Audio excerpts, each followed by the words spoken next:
দেশ ও প্রবাসী সবাইকে জানাই আসসালামু আলাইকুম। আশা করি আল্লাহর মধ্যে সবাই ভালো আছেন। আজকে আপনাদের সাথে কিছু কথা বলবো।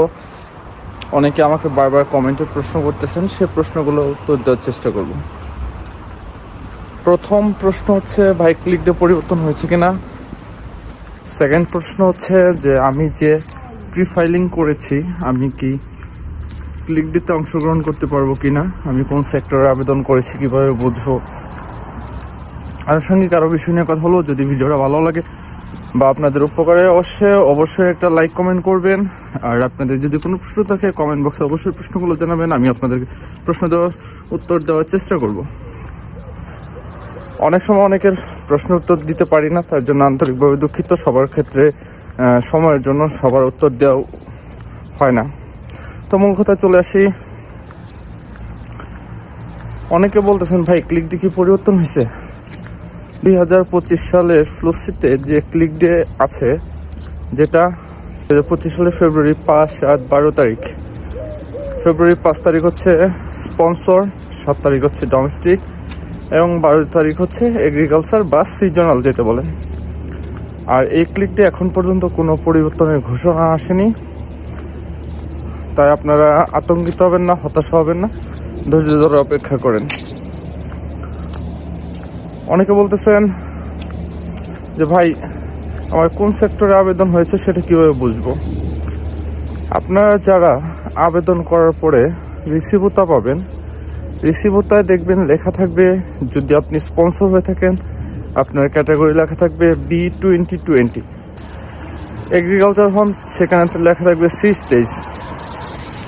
আপনার যদি ডোমেস্টিক হয়ে থাকে তাহলে লেখা থাকবে ABIS। এগুলো হচ্ছে ক্যাটাগরি। এই ক্যাটাগরি দেখে আপনি নির্ধারণ করতে পারবেন আপনার কোন ক্যাটাগরিতে আবেদন হয়েছে, কোন সেক্টরে আবেদন হয়েছে। সব থেকে বড় প্রশ্ন যেটা, সব থেকে বেশিরভাগ প্রশ্ন যেটা, সেটা হচ্ছে যে ভাই আবেদন কি এখনো করা যাচ্ছে কিনা। আপনারা একটা ডেট দিয়ে বলতেছেন, ভাই এই ডেটে আবেদন কি লাস্ট ছিল। ভাই আবেদনের লাস্ট ডেট ছিল 24 সালের নভেম্বরের 1 থেকে 30 নভেম্বর পর্যন্ত লাস্ট ডেট ছিল। এটা নিয়ে কোনো সন্দেহ বা প্রশ্ন করার কোনো অবকাশ থাকে না। তো তারপর আবেদন করার কোনো সুযোগ নেই, এখন শুধু অপেক্ষা ক্লিক ডের। আরেকটা প্রশ্ন করেন, সেটা হচ্ছে ভাই প্রি ফাইলিং হয়েছে কিনা বুঝবো কিভাবে। ভাই প্রি ফাইলিং যখন আপনারটা সাবমিট করেছে তখন একটা রিসিপ্ট পেয়েছে যে আপনার আবেদনটা জমা হয়েছে, সেটা একটা রিসিপ্ট। আর ক্লিক ডে পরে হচ্ছে রিসিপ্টটা, সেটা হচ্ছে আলাদা, দুই জিনিস। তো সেক্ষেত্রে আপনি যার মাধ্যমে আবেদন করেছেন, যে আপনার আবেদন করেছে, সে আপনার এই রিসিপ্টটা পেয়ে থাকবে।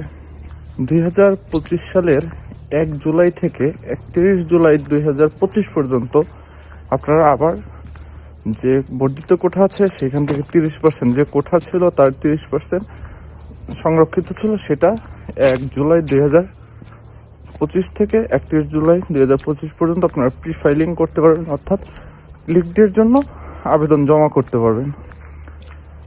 আর এর মধ্যে কোনো যদি পরিবর্তন আসে আপনাদেরকে জানিয়ে দেওয়ার চেষ্টা করব। বর্তমানে যারা আপনারা বলতেছেন যে ভাই ফাইল জমা দেওয়া হচ্ছে কিনা, ভাই এটা হচ্ছে শুধুমাত্র আপনাদের মনে সান্ত্বনা দিচ্ছে, অথবা আপনাদের কাছে প্রতারণা করার জন্য পায়তারা করতেছে বা ফাঁদ আটতেছে। অথবা এ ধরনের ফাঁদে পা দিবেন না। সরকারি গেজেট ব্যতীত ফাইল জমা দেওয়ার সুযোগ নেই, ফ্লুসির জন্য অন্তত। তো যদি ভিডিওটা ভালো লাগে সবাই ভিডিওটা শেয়ার করবেন, একটা লাইক কমেন্ট করবেন। যদি আপনি প্রথমবারের মতো আমার ইউটিউব চ্যানেল থেকে ভিডিওটা দেখে থাকেন, চ্যানেলটা সাবস্ক্রাইব করবেন। কোনো আপডেট পেলে অবশ্যই আপনাদেরকে জানিয়ে দেওয়ার চেষ্টা করব। ততক্ষণ পর্যন্ত সবাই সুস্থ থাকেন, ভালো থাকেন। আসসালামু আলাইকুম।